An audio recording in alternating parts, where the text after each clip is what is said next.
ini akibat proses dasar pendidikan itu udah salah kaprah, makanya nggak lahir para penuh, yang lahir adalah para itu kan Jadi fitrah. memang anak itu memang semacam kertas putih yang Nggak kita lah boleh, berperan. nggak boleh bilang kita putih. Subscribe, like, dan nyalakan loncengnya. Ada satu topik juga yang menarik dari hasil podcast sebelumnya yang Bapak juga ikut bicara soal pendidikan pembebasan. Ya.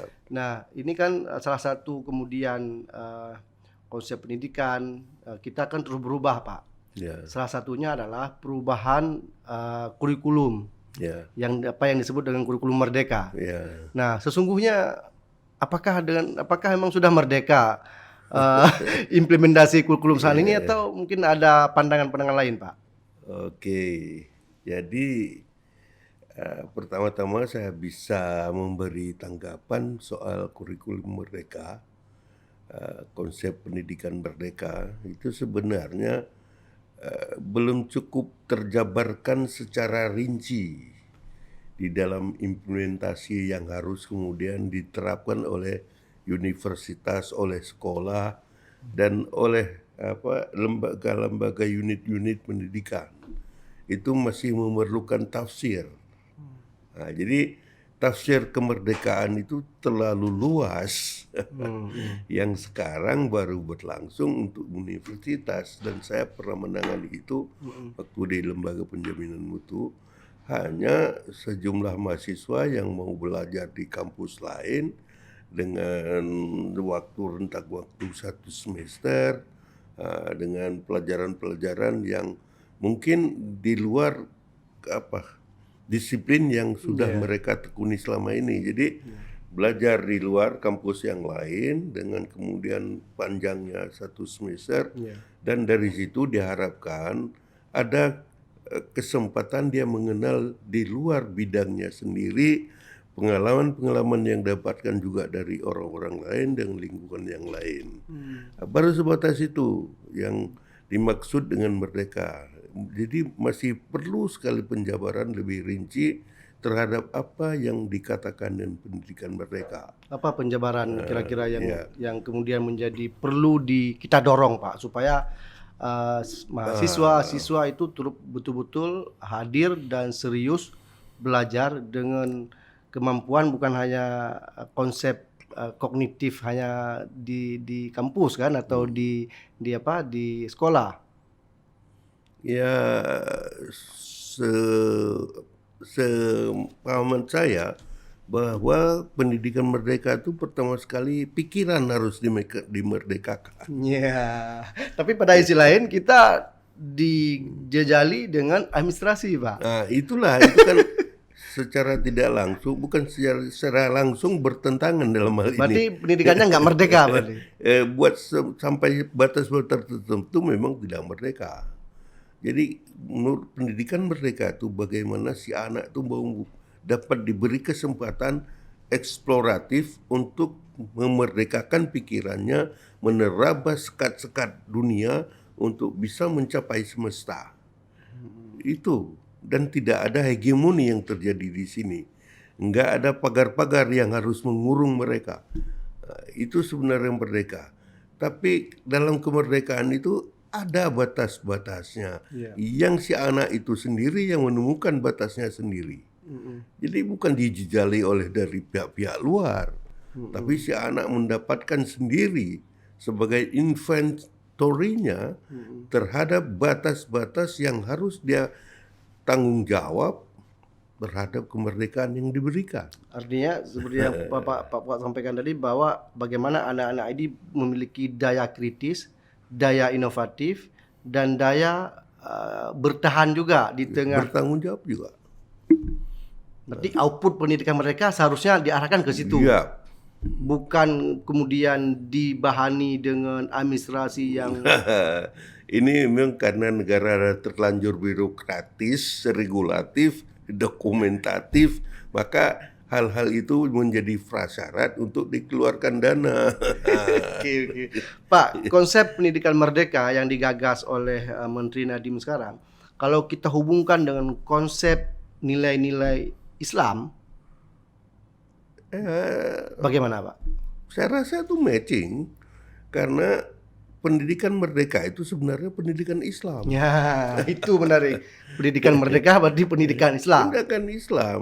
Islam itu mendidik adalah dengan memberi penghargaan sepenuhnya kepada fitrah anak didik itu yang sesuai dengan sunnatullahnya, sesuai dengan fitrahnya, harus dijaga sedemikian rupa dalam proses pendidikan.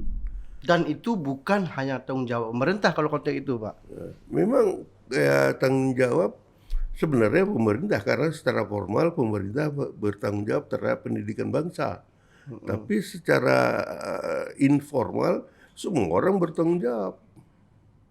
Nah, apakah mungkin kenapa sekarang akhir dari output proses pendidikan itu terkesan, karena ada kajian Pak yang menyebutkan bahwa ada banyak orang lulusan perguruan tinggi terutama itu bekerja tidak sesuai dengan jurusan dia studi, ya. Artinya ruang layanan yang kita berikan di perguruan tinggi itu kan sebatas hanya naik tangga 1, tangga 2, tapi tangga 3 dan seterusnya itu eksploratif, kan? Artinya memang kebebasannya.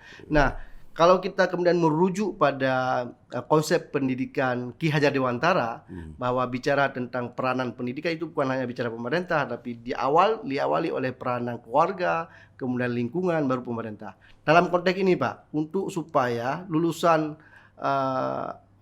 sekolah SD, SMP dan seterusnya hingga perguruan tinggi itu betul-betul memiliki daya kritis tadi. Ya, itu salah satu rumusan dari Ki Hajar Dewantara. Tapi ada di belakang itu juga sesuatu yang kita sering tutwuri handayani, mengikuti dari belakang. Jadi guru-guru itu mengikuti dari belakang. Jadi di sini melatih anak untuk bertanggung jawab, untuk mengatur arah-arahnya sendiri, bagian dari kemerdekaan yang kita berikan. Nah, jadi si anak menentukan sendiri maunya apa, masa depannya bagaimana, apa yang harus dia lakukan, si guru mengikuti dari belakang. Nah, ketika proses pendidikan itu berlangsung, pasti menyangkut ketiga wilayah ini. Seperti Nabi katakan, kullu mauludin yuladu 'alal fitrah, fa abawahu yuhawwidanihi au yumassiranihi au yumajjisanihi. Sesungguhnya anak-anak dilahirkan dalam keadaan fitrah. Faktor eksternal inilah yang menentukan. Fa'abawahu, orang tua, dan seterusnya orang tua, lingkungan, dan masyarakat dan sekolah adalah faktor eksternal yang sangat ketat mempengaruhi anak dalam proses sosialnya, social engineering atau social modeling. Itu pasti sangat mempengaruhi. Nah, jadi faktor-faktor yang 3 di luar anak itu satu hal yang di eksternal. Tapi yang saya bicarakan tadi yang internal si anak itu yang harus dihargai oleh orang-orang di sekelilingnya. Diberi kebebasan yang bertanggung jawab. Diberi hak untuk mencari, untuk menemukan sesuatu, untuk menjadi inventor, penemu-penemu. Banyak sekali yang harus ditemukan di angkasa ini, semesta ini. Tapi kenapa kenyataannya kita umat Islam membatasi anak kita? Tidak pernah kita temukan, kita dengar ada penemuan yang menggugat dunia, menggugat eksistensi dunia, menggugat ilmu pengetahuan. Kita lebih cenderung kepada tiru meniru, jiplak mendiplak. ATM paling ATM Pak, amat ditiru modifikasi. Jadi ini akibat proses dasar pendidikan itu sudah salah kaprah, makanya nggak lahir para penemu. Yang lahir adalah para konsumen yang yadul ulya khairum min yadus sufla, tangan di bawah yang lebih banyak, bukan tangan di atas yang kita produksi. Jadi pendidikan Islam yang merdeka itu akan memproduksi masyarakat produktif, masyarakat yang rahmatan lil alamin. Nggak mungkin kita menjadi rahmat bagi sebagian alam kalau kita bukan orang-orang yang produktif. Berarti Pak, kalau kita misal tidak produktif dalam konteks apapun ya, dalam rangka apapun, termasuk termasuk orang yang tidak bersyukur terhadap kelimpahan rahmat ilmu yang Allah sediakan sebenarnya. Iya. termasuk kita nggak memberi kesempatan kalau anak-anak menjadi nggak dia bisa menggugat orang tua. Kenapa kok aku nggak diberi kesempatan untuk mengejar ilmu? Kalau memang ada halangannya berupa kurikulum, sistem, peraturan. Si anak itu sebenarnya punya hak dari kecil untuk diberi kebebasan yang bertanggung jawab, tanda petik, yang untuk kemudian kebebasan itu bisa dieksplorasi sedemikian rupa untuk mendapatkan temuan-temuan yang masih misteri di dunia ini. Artinya kembali ke pendidikan Islam atau konsep pendidikan Islami, sebenarnya apa yang digagas sekarang itu dengan berbasis pada yang namanya kurikulum merdeka itu bagian daripada konsep Islam, Pak ya? Ya, konsep Islam. Konsep Islam adalah konsep merdeka. Apa dalilnya, Pak? Dalilnya itu kullu mauludin yuladal fitrah fa abawahu yuhawidanihi. Itu kan fitrah. Jadi memang anak itu memang semacam kertas putih yang kita lah berperan. Nggak boleh bilang kertas putih. Karena pemahaman kertas putih yang dikemukakan John Locke berbeda dengan terjemahan fitrah. Ya. Itu di mana ya bedanya, Pak? Bedanya dalam terjemahan Islam, fitrah itu adalah suatu potensi yang sifatnya berganda, yang memiliki peluang untuk menjadi baik dan memiliki peluang untuk jahat. Oke. Kalau bawahu yuhawidanihi. Ya. Kalau John Locke tadi? John Locke seolah-olah tidak ada apa-apa. Kertas kosong, nggak tertulis apa-apa. Nggak ada potensi apapun di situ. Nggak dibilang nggak ada potensi. Kertas kosong kan nggak ada potensi. Kertas putih, istilahnya kertas putih.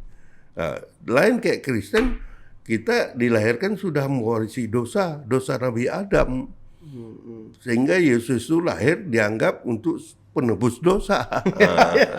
Oke, Pak, ini kembali ke soal bagaimana ini kan kita harus realistis, Pak, bahwa konsep pendidikan kita hari ini adalah semacam produksi sumber daya manusia yang terus-menerus tanpa berujung kompetensi dan produktivitas tadi, Pak.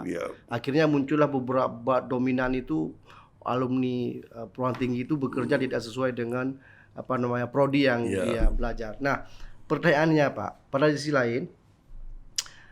lain kita bicara soal mutu, ada upaya, ada standar, ada 8 standar pendidikan. Nah, salah satu variabel dari standar itu adalah kompetensi proses atau proses. Nah, dalam proses itu ada variabelnya adalah kurikulum. Nah, dari 8 standar itu, Pak, artinya kalau kita merujuk pada 8 standar, tidak ada alasan mutu pendidikan kita itu rendah, nggak ada alasan. Tapi nyatanya kan secara nasional PISA kita malah turun juga tahun ini, Pak. Nah, ini mananya yang menjadi yang harus diperbaiki, Pak? Oke, jadi hemat saya bahwa proses pendidikan dari awalnya sudah salah barangkali. Sehingga kompetensi yang 8 itu tidak bisa dicapai. Seperti misalnya kompetensi profesional, kompetensi sosial, kompetensi kepribadian dan sebagainya itu adalah bagian dari pembebasan tadi.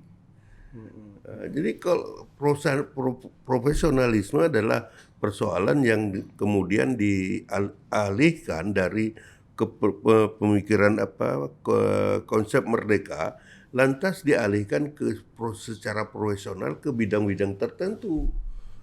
Si anak juga punya hak untuk memilih bidang-bidang apa yang dia akan geluti, dan sesuai dengan bidang-bidang itulah dia membina diri kompetensinya. Disitulah makanya ada kompetensi profesional, ada juga kompetensi kepribadian. Itu persoalan personal yang kemudian si anak harus memiliki sesuatu yang berhubungan dengan kepribadian, merupakan tanggung jawab yang harus dimiliki terhadap pendidikan yang dia langsungkan.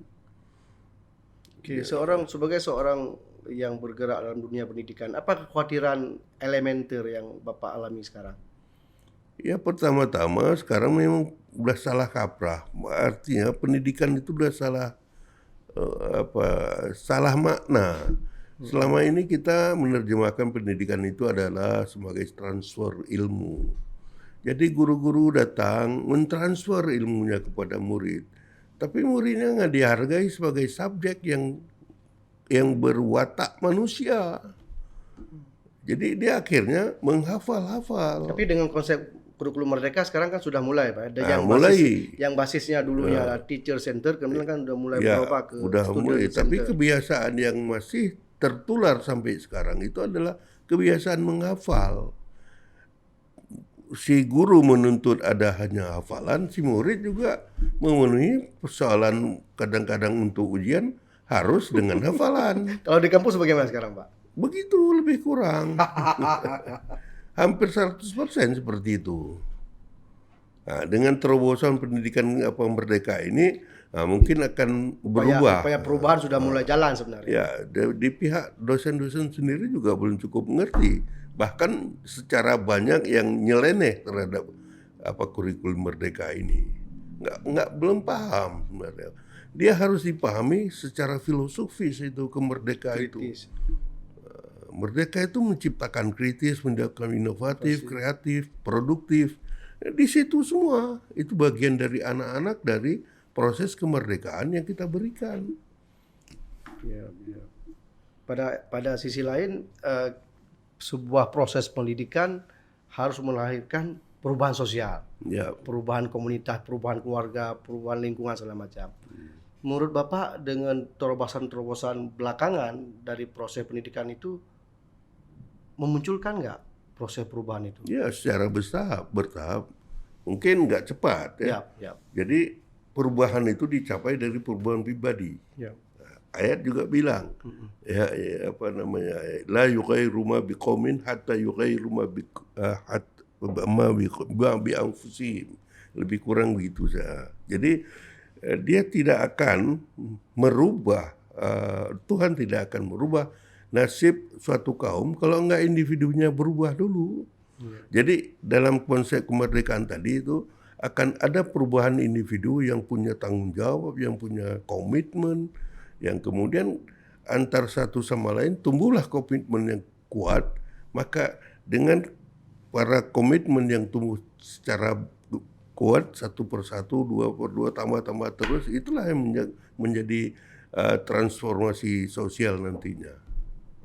Pak, secara karena tadi Bapak bicara individu, terutama baik bicara individu lulusan perguruan tinggi, ada kajian terbaru sekarang Pak menyebutkan bahwa 30% dari profesi 20 tahun ke depan itu belum jelas wujudnya.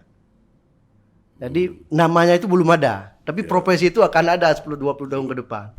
Nah, artinya apa yang mesti kita bekali siswa kita atau mahasiswa kita saat ini, Pak? Ya, itu memang salah satu konsep filsafat pendidikan Islam. Ya, itu di dalam itu entah hadis, entah kata-kata bijak ulama dulu, tapi ada yang bilang itu hadis, yaitu allimu auladakum ya'isuna fi zamanikum ghairi fi zamanikum. Yaitu persiapkan anakmu, didiklah anakmu yang akan memasuki bukan di zamanmu. Nah, itu harus kita pahami, bukan di zaman saya sekarang misalnya. Jadi dunia yang akan datang itu kan penuh raba-rabaan mistis barangkali yang kita tidak pahami, yang kita tidak tahu bagaimana. Nah, di sekarang inilah kita mampu mempersiapkan generasi yang bisa memproyeksikan masa depan berdasarkan indikasi yang terdapat hari ini. Gejala-gejala, tanda-tanda yang dapat dipahami hari ini, dapat dihitung hari ini, dapat dikaji hari ini. Itu bisa diproyeksikan dengan memberi anak kebebasan berpikir tadi itu.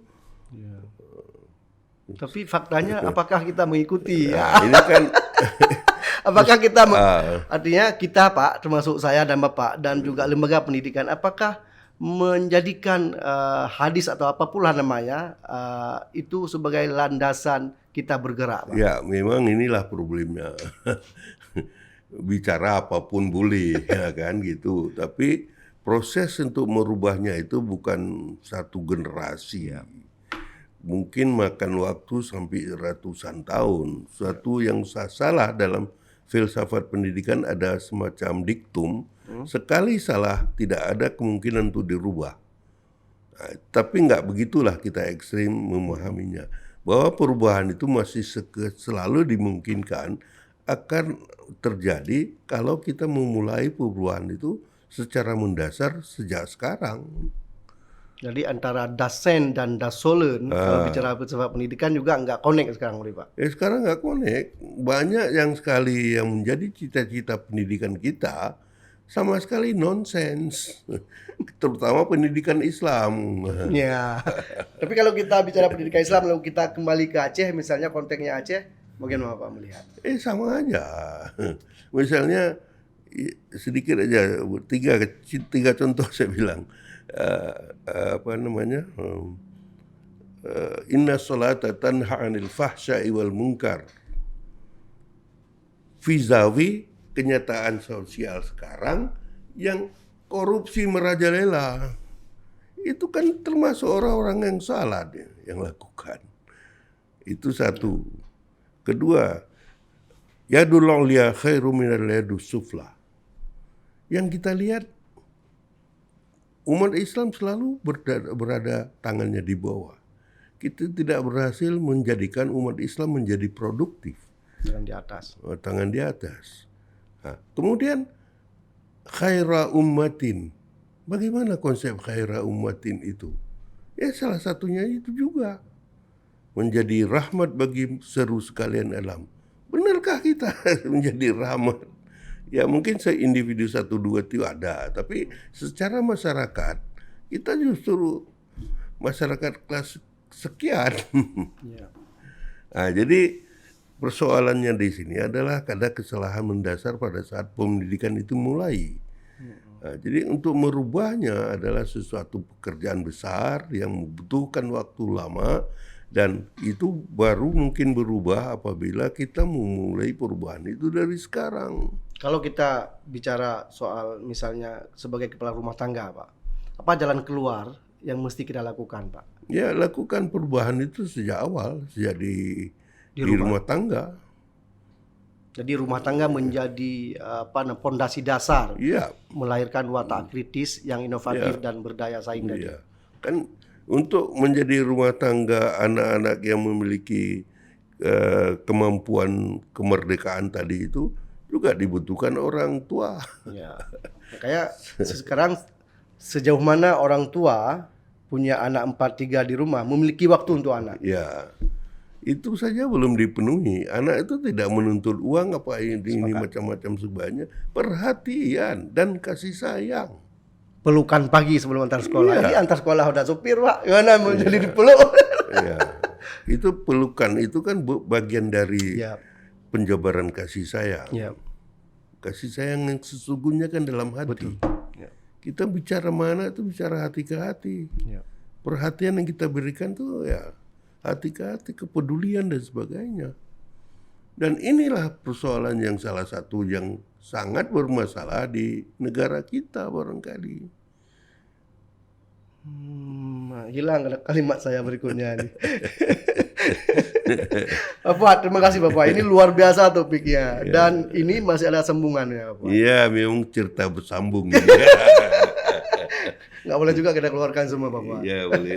Baik, makasih Pak Fuad atas diskusinya. Nanti kita sambung sore berikutnya, kita sambung dengan tema-tema yang lain. Tapi soal pendidikan ini masih penting, Bapak. Ya. Makasih Bapak. Siap. Assalamualaikum warahmatullahi wabarakatuh. Waalaikumsalam warahmatullahi wabarakatuh. Jika video ini bermanfaat untuk Anda, silakan subscribe, like, dan nyalakan loncengnya.